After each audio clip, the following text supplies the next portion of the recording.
Give me 1 minute.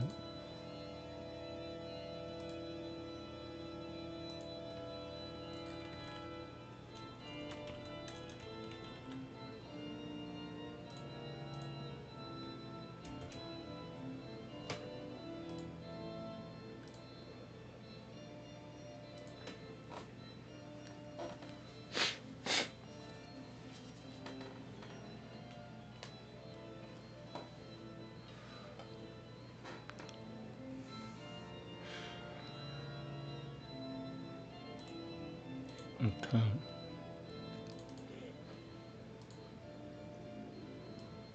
Reading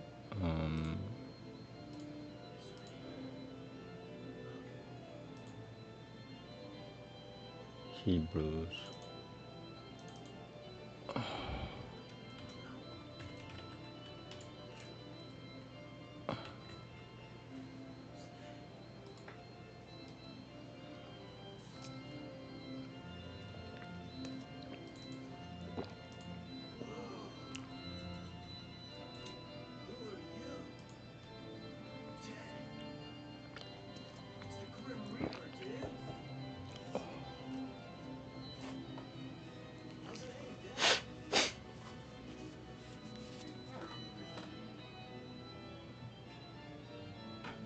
Almost there.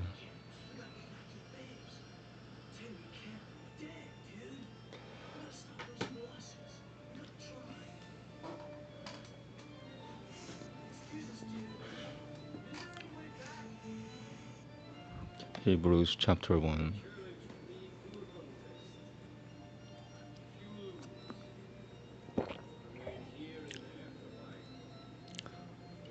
In days gone by, God spoke in many and varied ways to the fathers through the prophets. But now, in the Akarit Hayamim, He has spoken to us through His Son, to whom He has given ownership of everything and through whom He created the universe. The Son is the radiance of the Shekinah, the very expression of God's essence, upholding all that exists by His powerful word. And after He had, through Himself, made purification for sins, He sat down at the right hand of Ha-Gedullah, Meromim. So He has become much better than angels, and the name God has given Him is superior to theirs. For to which of the angels did God ever say, "You are my son, today I have become your father"? Also, God never said of any angel, "I will be his father, and he will be my son." And again, when God brings his firstborn into the world, He says, "Let all God's angels worship him." Indeed, when speaking of angels, He says, "Who makes his angels winds, and his servants fiery flames." But to the Son He says, "Your throne, O God, will last forever and ever. You rule your kingdom with the scepter of equity. You have loved righteousness and hated wickedness. Therefore, O God, your God has anointed you with the oil of joy in preference to your companions." And, "In the beginning, Lord, you laid the foundation. In the beginning, Lord, you laid the foundations of the earth. Heaven is the work of your hands. They will vanish, but you will remain. Like clothing, they will all grow old, and you will fold them up like a coat. Yes, they will be changed like clothing, but you remain the same.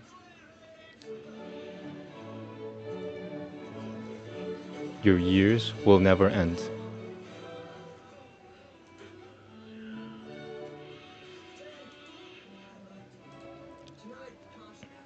Moreover, to which of the angels has He ever said, "Sit at my right hand until I make your enemies a footstool for your feet"? Aren't they all merely spirits who serve, sent down to help those whom God will deliver? Okay. Chapter 2.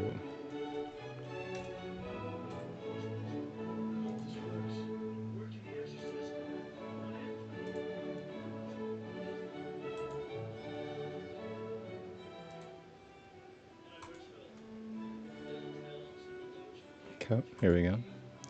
Therefore, we must pay much more careful heed to the things we have heard, so that we will not drift away. For if the word God spoke through angels became binding, so that every violation and act of disobedience received its just deserts in full measure, then how will we escape if we ignore such a great deliverance? This deliverance, which was first declared by the Lord, was confirmed to us by those who heard him, while God also bore witness to it with various signs, wonders, and miracles, and with gifts of the Ruach HaKodesh, which he distributed as he chose. For it was not to angels that God subjected the Olam Haba, which is what we are talking about. And there is a place where someone has given this solemn testimony. What is mere man, that you concern yourself with him, or the Son of Man, that you watch over him with such care? You made him a little lower than the angels. You crowned him with glory and honor. You put everything in subjection under his feet. In subjecting everything to him, you left nothing unsubjected to him. However, at present, we don't see everything subjected to him. Sorry. In subjecting everything to him, he left nothing unsubjected to him. However, at present, we don't see everything subjected to him, at least not yet. But we do see Yah-Usha, who indeed was made for a little while lower than the angels, now crowned with glory and honor, because he suffered death, so that by God's grace he might taste death for all humanity. For in bringing many sons to glory, it was only fitting that God, the creator and preserver of everything, should bring the initiator of their deliverance to the goal through sufferings. For both Yah-Usha, who sets people apart for God, and the ones being set apart have a common origin. This is why he is not ashamed to call them brothers, when he says, I will proclaim your name to my brothers. In the midst of the congregation, I will sing your praise. Also, I will put my trust in him. And then it goes on, here I am, along with the children God has given me. Therefore, since the children share a common physical nature as human beings, he became like them and shared that same human nature, so that by his death he might render ineffective the one who had power over death, that is, the adversary, and thus set free those who have been in bondage all their lives because of their fear of death. Indeed, it is obvious that he does not take hold of angels to help. Indeed, it is obvious that he does not take hold of angels to help them. On the contrary, he takes hold of the seed of Abraham. This is why he had to become like his brothers in every respect, so that he might become a merciful and faithful Kohen Gadol in the service of God, making a kapara for the sins of the people. For since he himself suffered death when he was put to the test, he is able to help those who are being tested now. Chapter 3.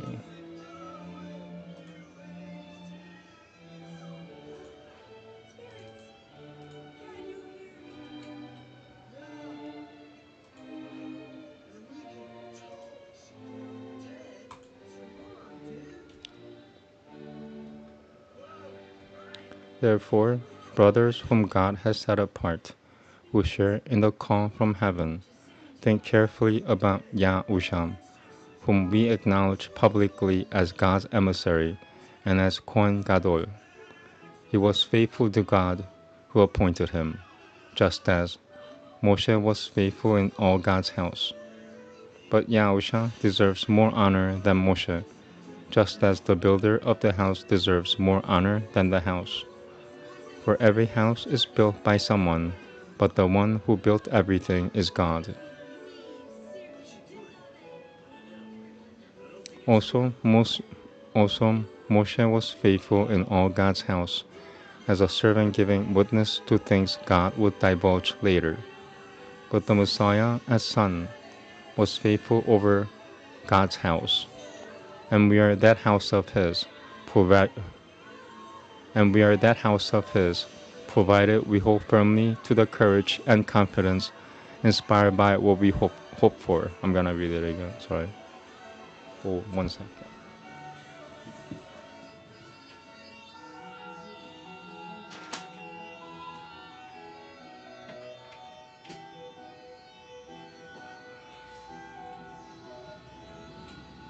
Okay. 6 again. But the Messiah as Son was faithful over God's house, and we are that house of His, provided we hold firmly to the courage and confidence inspired by what we hope for. Therefore, as the Ruach HaKodesh says, today if you hear God's voice, don't harden your hearts as you did in the bitter quarrel on that day in the wilderness when you put God to the test. Yes, your fathers put me to the test. They challenged me, and they saw my work for 40 years. Therefore I was disgusted with that generation. I said, their hearts are always going astray.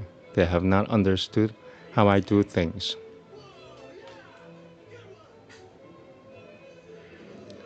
In my anger I swore that they would not enter my rest. Watch out, brothers, so that there will not be in any one of you an evil heart lacking trust, which could lead you to apostatize.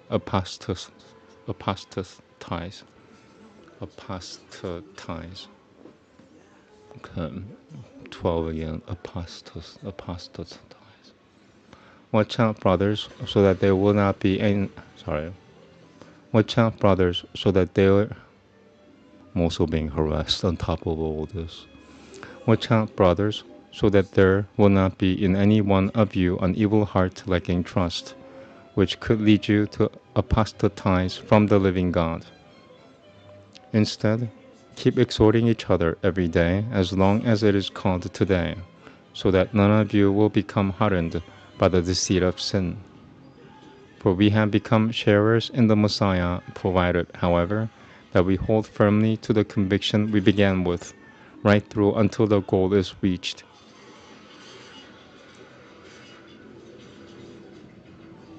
Now, where it says, today, if you hear God's voice, don't harden your hearts, as you did in the bitter quarrel. Who are the people who, after they heard, quarreled so bitterly? All those whom Moshe brought out of Egypt, and with whom was God disgusted for 40 years. And with whom was God disgusted for 40 years? Those who sinned. Yes, they fell dead in the wilderness. And to whom was it that He swore that they would not enter His rest? Those who were disobedient.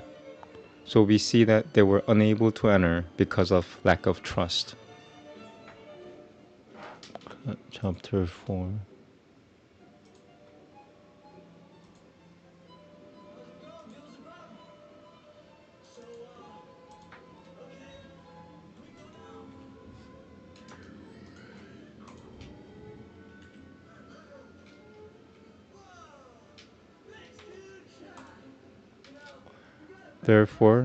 Chapter 4. Therefore, let us be terrified of the possibility that, even though the promise of entering His rest remains, any one of you might be judged to have fallen short of it. For good news has also been proclaimed to us, just as it was to them. But the message they heard didn't do them any good, because those who heard it did not combine it with trust. For it is we who have trusted who enter the rest. It is just as He said, and in my anger I swore that they would not enter my rest. He swore this even though His works have been in existence since the founding of the universe. For there is a place where it is said concerning the seventh day, and God rested on the seventh day from all His works. And once more, our present text says, "They will not enter my rest." Therefore, since it still remains for some,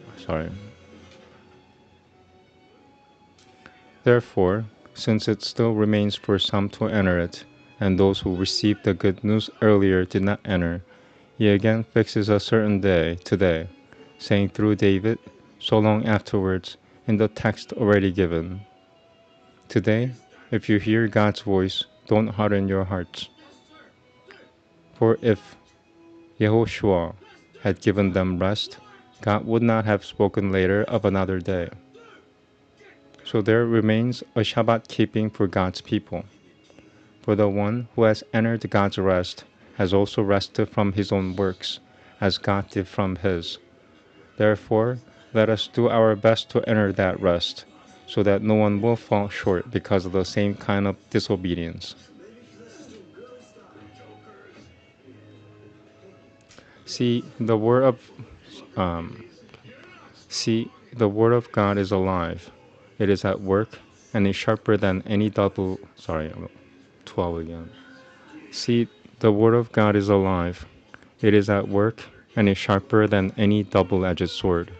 It cuts right through to where soul meets spirit and joints meet marrow, and it is quick to judge the inner reflections and attitudes of the heart. Before God, nothing created is hidden, but all things are naked and open to the eyes of Him to whom we must render an account. Therefore, since we have a great Kohen Gadol who has passed through,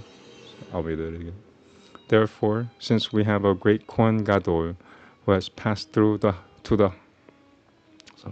don't know what's wrong with me.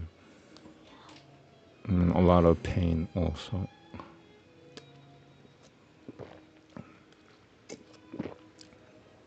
Therefore, since we have a great Kohen Gadol who has passed through to the highest heaven, Yah-Usha, the Son of God, let us hold firmly to what we acknowledge as true. For we do not have a Kohen Gadol unable to empathize with our weaknesses, since in every respect he was tempted just as we are, the only difference being that he did not sin. Therefore, let us confidently approach the throne from which God gives grace, so that we may receive mercy and find grace in our time of need.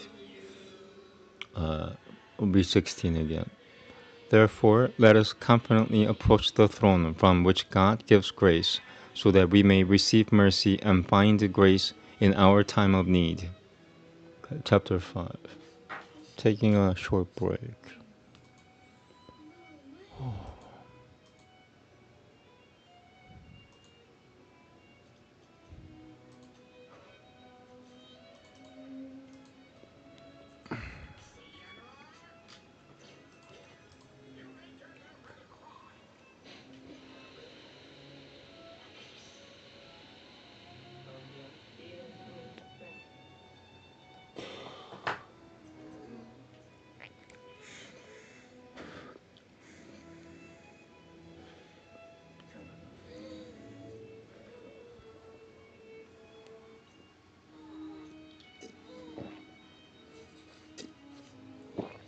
Okay, here we go.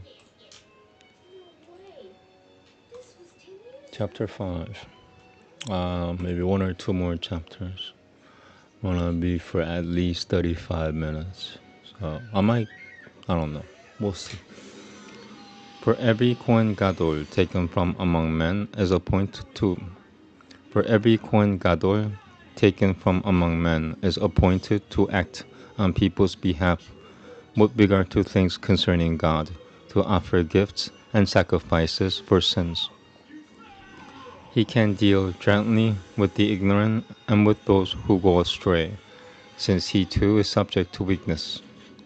Also, because of this weakness, he has to offer sacrifices for his own sins, as well as those of the people.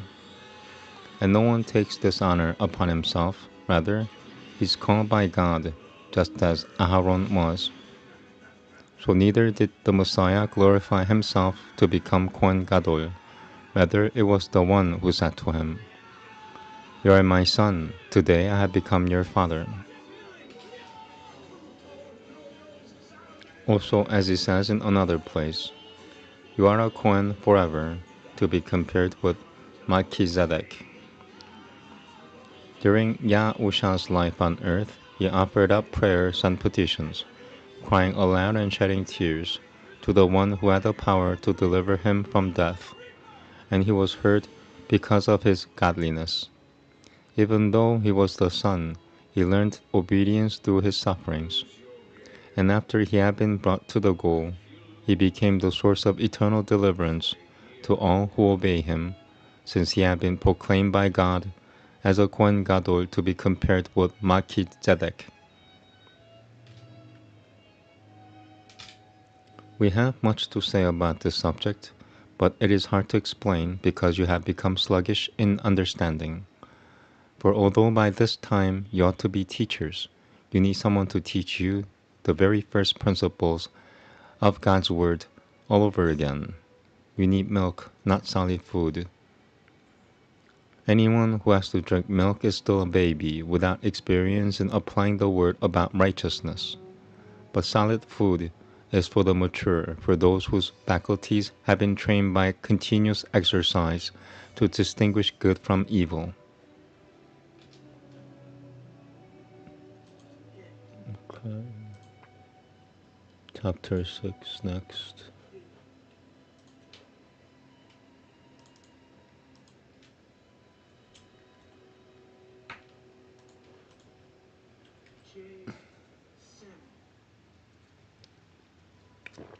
Okay, chapter 6. Therefore, leaving behind the initial lessons about the Messiah, let us go on to maturity, not laying again the foundation of turning from works that lead to death, trusting God, and instruction about washings, samikah, the resurrection of the dead and eternal punishment. And God willing, this is what we will do. For when people have once been enlightened, tasted the heavenly gift, become sharers in the Ruach HaKodesh, and tasted the goodness of God's word and the powers of the Olam Haba, and then have fallen away, it is impossible to renew them so that they turn from their sin, as long as for themselves they keep executing the Son of God on the stake all over again and keep holding him up to public contempt. For the land that soaks up frequent rains and then brings forth a crop. I'll read it again. For the land that soaks up frequent rains and then brings forth a crop useful to its owners receives a blessing from God. But if it keeps producing thorns and thistles, it fails the test and is close to being cursed. But if it keeps producing thorns and thistles, it fails the test and is close to being cursed. In the end, it will be burnt. Now, even though we speak this way, dear friends, we are confident that you have the better things that come with being delivered. For God is not so unfair as to forget your work and the love you showed for him in your past service to his people, and in your present service too. However, we want each one of you to keep showing the same diligence right up to the end, when your hope will be realized, so that you will not become sluggish, but will be imitators of those who by their trust and patience are receiving what has been promised.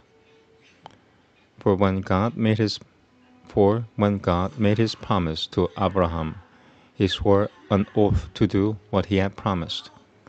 And since there was no one greater than himself for him to swear by, he swore by himself and said, I will certainly bless you, and I will certainly give you many descendants. And so, after waiting patiently, Abraham saw the promise fulfilled. Now, people swear oaths by someone greater than themselves, and confirmation by an oath puts an end to all dispute. Therefore, when God wanted to demonstrate still more convincingly the unchangeable character of his intentions to those who were to receive what he had promised, he added an oath to the promise. so that through two unchangeable things, in neither of which God could lie, we who have fled to take a firm hold on the hope set before us will be strongly encouraged. We have this hope as a sure and safe anchor for ourselves, a hope that goes right on through to what is inside the paraket, where a forerunner has entered on our behalf, namely Yah-Usha, who has become a Kohen Gadol forever, to be compared with Melchizedek.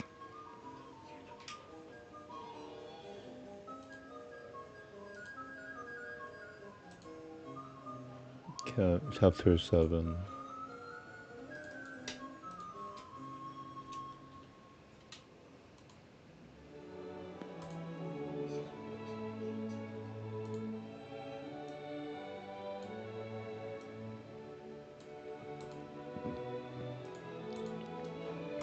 Okay, maybe a couple more chapters.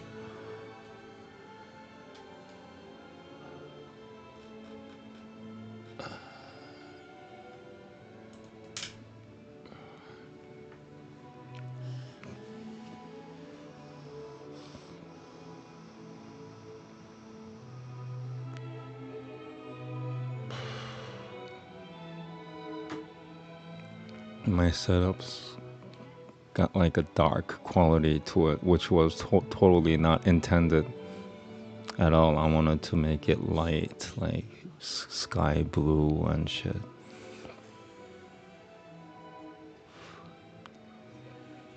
Oh well. Okay, chapter 7.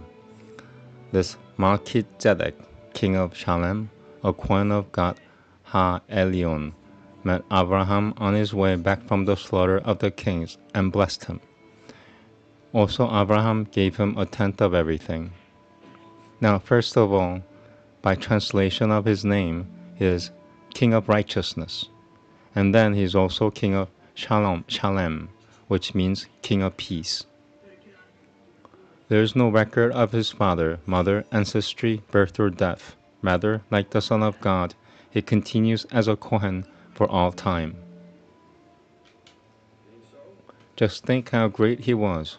Even the patriarch Abraham gave him a tenth of the choicest spoils.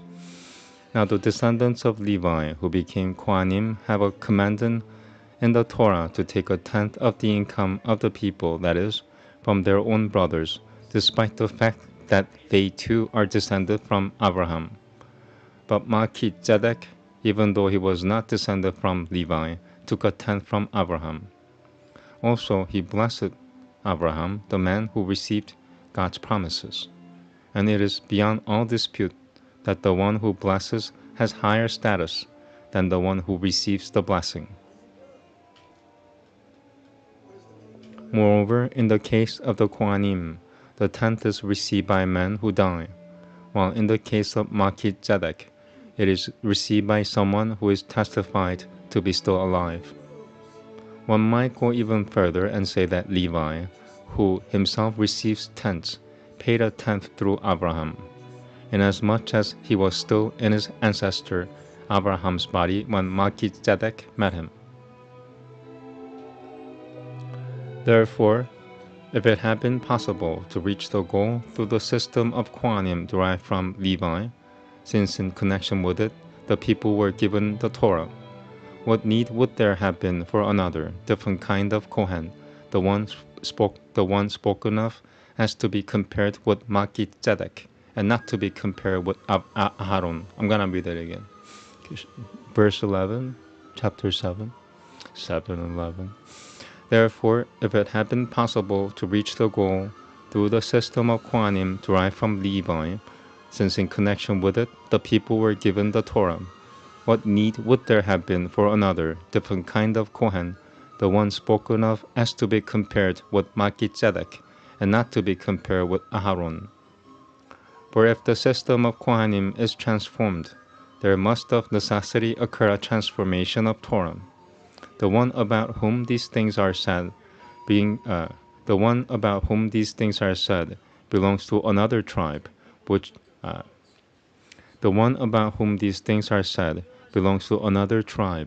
from which no one has ever served at the altar. For everyone knows that our Lord arose out of Yehuda, and that Moshe said nothing about this tribe when he spoke about Kohanim. It becomes even clearer if a different kind of Kohen, one like Melchizedek, arises, one who became a Kohen not by virtue of... I'm being dyslexic right now, it's not 15 again. It becomes even clearer if a different kind of Kohen, one like Melchizedek, arises, one who became a Kohen not by virtue of a rule in the Torah concerning physical descent, but by virtue of the power of an indestructible life. For it is stated, "You are a Kohen forever, to be compared with Melchizedek." Thus, on the one hand, the earlier rule is set aside because of its...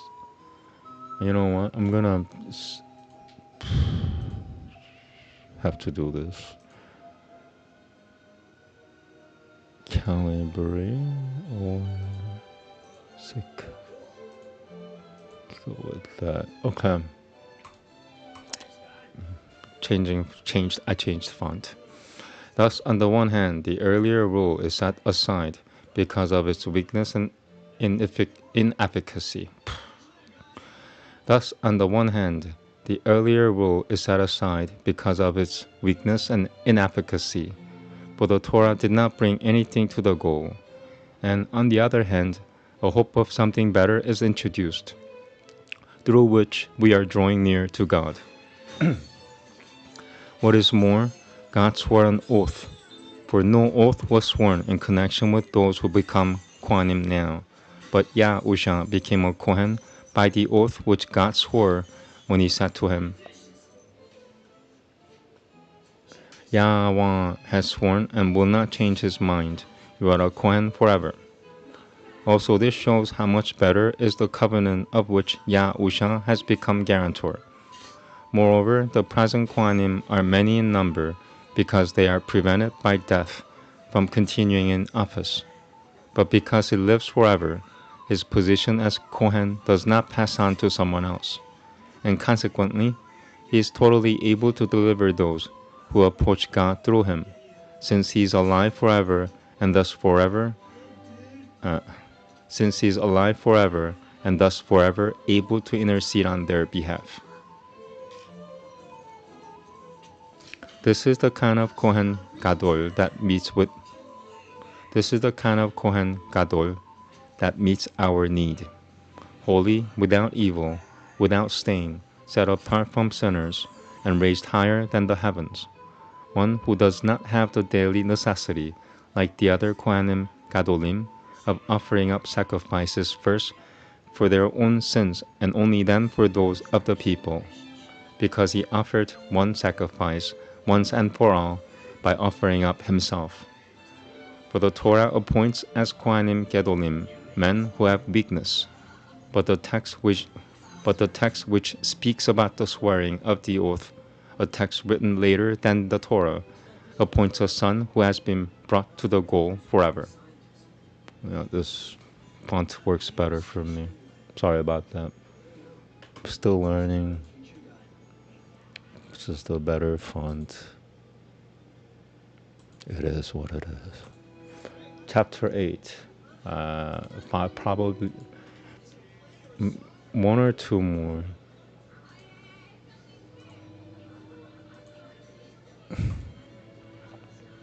Okay, chapter 8.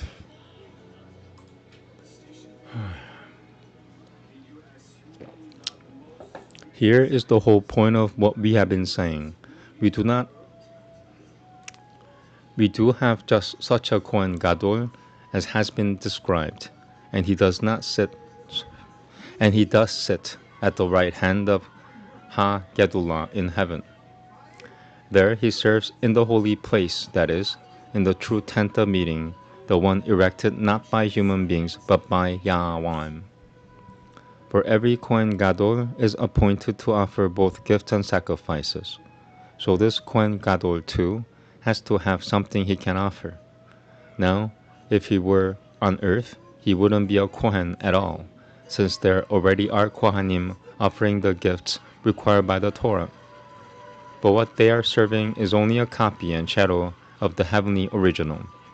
For when Moshe was about to erect the tent, God warned him, "See to it that you make everything according to the pattern you were shown. See to it that you make everything according to the pattern you were shown on the mountain." But now the work Yah-Usha has been given to do is far superior to theirs. Just as the covenant he mediates. But now the work Yah-Usha has been given to do is far superior to theirs. Just as the covenant he mediates is better. For this covenant has been given as Torah on the basis of better promises. Indeed, if the first covenant had not given ground for fault-finding, there would have been no need for a second one. For God does find fault with the people when he says,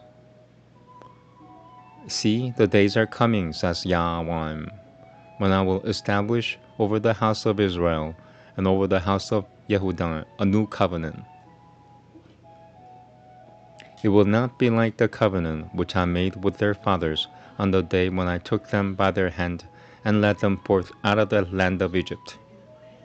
Because they, for their part, did not remain faithful to my covenant, so I, for my part, stopped concerning myself with them, says Yahweh. For this is the covenant which I will make with the house of Israel after those days, says Yahweh. I will put my Torah in their minds and write it on their hearts. I will be their God, and they will be my people. None of them will teach his fellow citizen or his brother, saying, 'Know Yahweh,' for all will know me, from the least of them to the greatest, because I will be merciful toward their wickednesses, because I will be merciful toward their wickednesses, and remember their sins no more." By using the term new, he has made the first covenant old, and something being, 13 again, wickednesses. By using the term new, he has made the first covenant old, and something being made old, something in the process of aging, is on its way to vanishing altogether.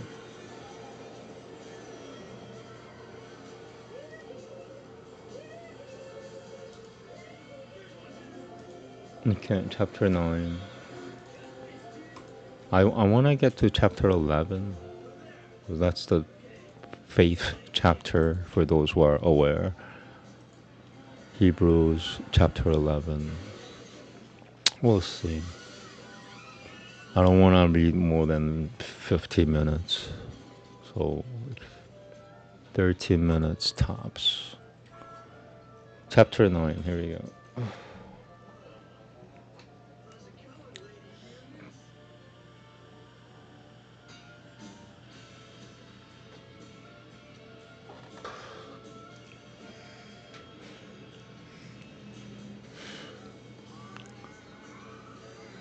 Chapter 9.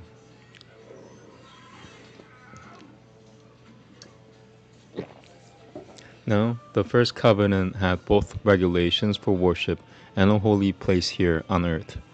A tent was set up, the outer one, which was called the holy place. In it were the menorah, the table, and the bread of the presence. Behind the second parapet was a tent called the holiest place, which had a golden altar for burning incense, and the ark of the covenant, entirely covered with gold. In the ark were the gold jar containing the man, Aharon's rod that sprouted, and the stone tablets of the covenant. And above it were the cherubim representing the Shekinah, casting their shadow on the lid of the ark. But now is not the time to discuss these things in detail. With things so arranged, the Kohanim go into the outer tent all the time to discharge their duties, but only the Kohen Hagadol enters the inner one, and he goes in only once a year, and he must always bring blood, which he offers both for himself and for the sins committed in ignorance by the people. By this arrangement, the Ruach HaKodesh, show that so long as the first tent had standing, the way into the holiest place was still closed.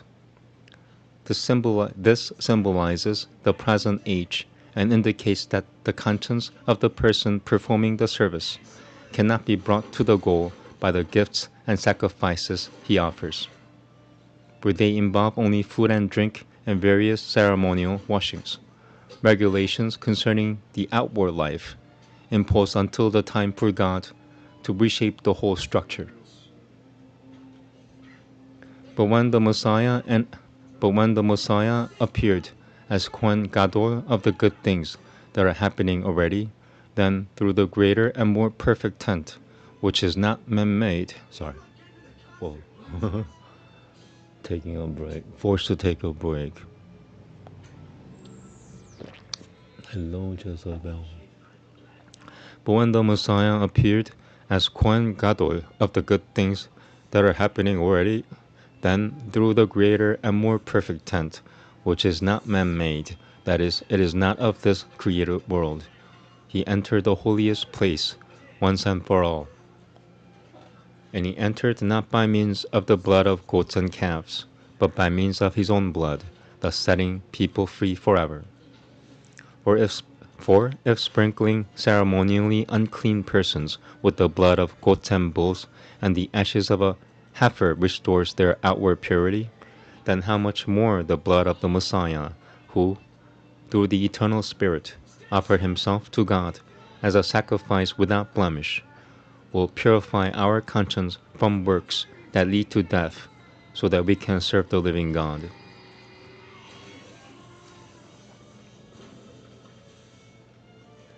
It is because of this death that he's sorry.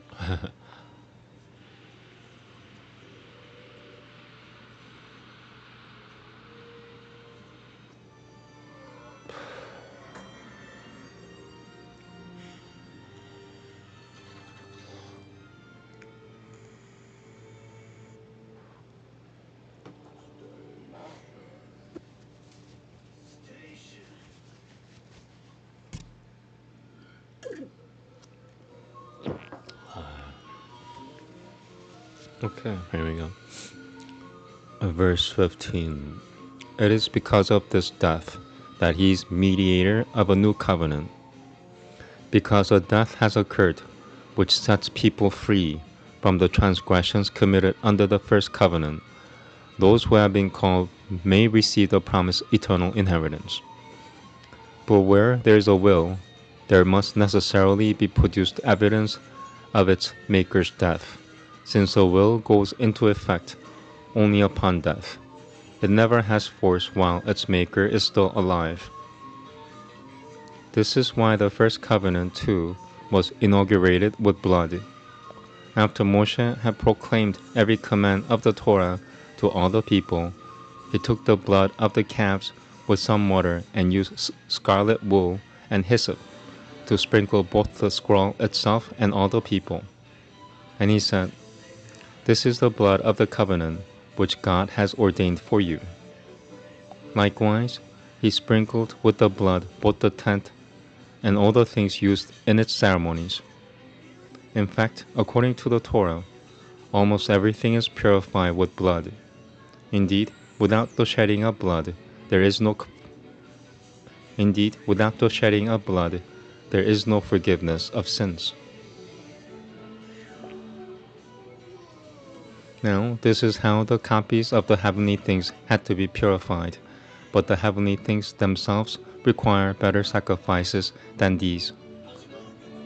For the Messiah has entered a holiest place, which is not man-made, and merely a copy of the true one, but into heaven itself, in order to appear now on our behalf in the very presence of God.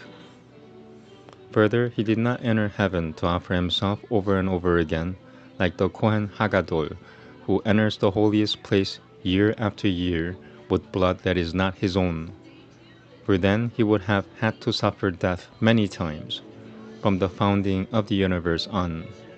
But as it is, he has appeared once at the end of the ages, in order to do away with sin through the sacrifice of himself. Just as human beings have to die once, but after this comes judgment. So also the Messiah, having been offered once to bear the sins of many, will appear a second time, not to deal with sin, but to deliver those who are eagerly waiting for him. Okay. Be one or two more chapters.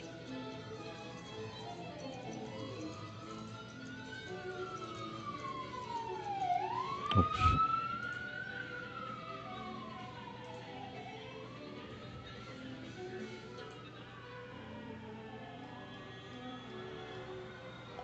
Okay, final chapter.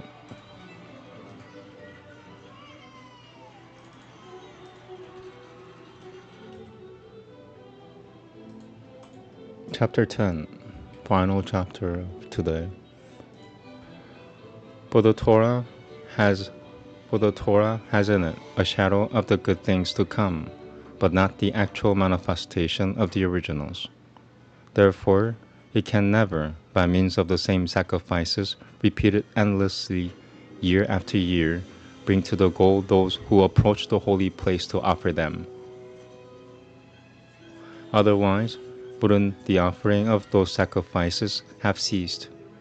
For if the people performing the service have been I can't say service, are you kidding me?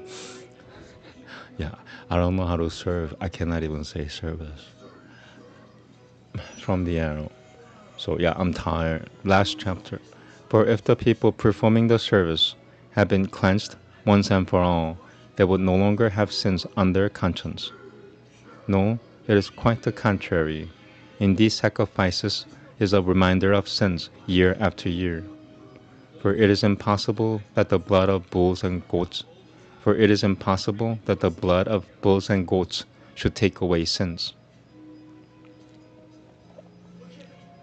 This is why, on coming into the world, he says, "It has not been your will to have an animal sacrifice and a meal offering. Rather, you have prepared for me a body. No, you have not been pleased with burnt offerings and sin offerings." Then I said, "Look, in the scroll of the book, it is written about me. I have come to do your will."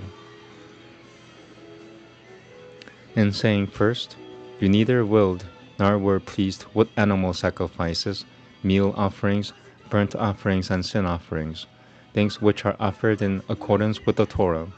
And then, "Look, I have come to do your will." He takes away the first system in order to set up the second. It is in connection with this will that we have been separated for God and made holy, once and for all, through the offering of Yah-Usha, the Messiah's body. Now every Kohen stands every day doing his service, offering over and over the same sacrifices, which can never take away sins. But this one, after he had offered for all time a single sacrifice for sins, sat down at the right hand of God, from then on to wait until his enemies be made a footstool for his feet. For by a single offering he has brought to the goal for all time those who are being set apart for God and made holy. And the Ruach HaKodesh too bears witness to us, for after saying, "This is the covenant which I will make with them after those days," says Yahweh. "I will put my Torah on their hearts and write it on their minds." He then adds, "And their sins and their wickednesses I will remember no more." Now, where there is forgiveness for these, an offering for sins is no longer needed. So, brothers, we have confidence to use the way into the holiest place opened by the blood of Yah-Usha. He inaugurated it for us as a new and living way through the paraket by means of his flesh. We also have a great Kohen over God's household. Therefore, let us approach the holiest place with a sincere heart, in the full assurance that comes from trusting, with our hearts sprinkled clean from a bad conscience, and our bodies washed with pure water. Let us continue holding fast to the hope we acknowledge without wavering, for the one who made the promise is trustworthy. And let us keep paying attention to one another in order to spur each other on to love and good deeds, not neglecting our own congregational, 24. Okay. And let us keep paying attention to one another in order to spur each other on to love and good deeds, not neglecting our own congregational meetings, as some have made a practice of doing, but rather encouraging each other. And let us do this all the more as you see the day approaching. For if we deliberately continue to sin after receiving the knowledge of the truth, there no longer remains a sacrifice for sins, but only the terrifying prospect of judgment, of raging fire that will consume the enemies. Someone who disregards the Torah of Moshe is put to death without mercy on the word or 2 or 3 witnesses. Think how much worse will be the punishment deserved by someone who has trampled underfoot the Son of God, who has treated as something common the blood of the covenant. Almost finished. 29, verse 29. Think how much worse will be the punishment deserved by someone who has trampled underfoot the Son of God, who has treated as something common the blood of the covenant which made him holy, and who has insulted the Spirit, giver of God's grace. For the one we know is the one who said, "Vengeance is my responsibility, I will repay," and then said, "Yahweh will judge his people." It is a terrifying thing to fall into the hands of the living God. But remember the earlier days when, after you had received the light, you endured a hard struggle with sufferings. Sometimes you were publicly disgraced and persecuted, while at other times you stood loyally by those who were treated this way. For you shared the sufferings of those who have been put in prison. Also, when your possessions were seized, you accepted it gladly, since you knew that what you possessed was better and would last forever. So don't throw away that courage of yours, which carries with it such a great reward. For you need to hold out, so that by having done what God wills, you may receive what He has promised. For there is so little time, the one coming will indeed come, He will not delay. But the person who is righteous will live his life by trusting, and if he shrinks back, I will not be pleased with him. However, we are not the kind who shrink back and are destroyed. On the contrary, we keep trusting and thus preserve our lives. Okay, thank you. I'm done. Namaste.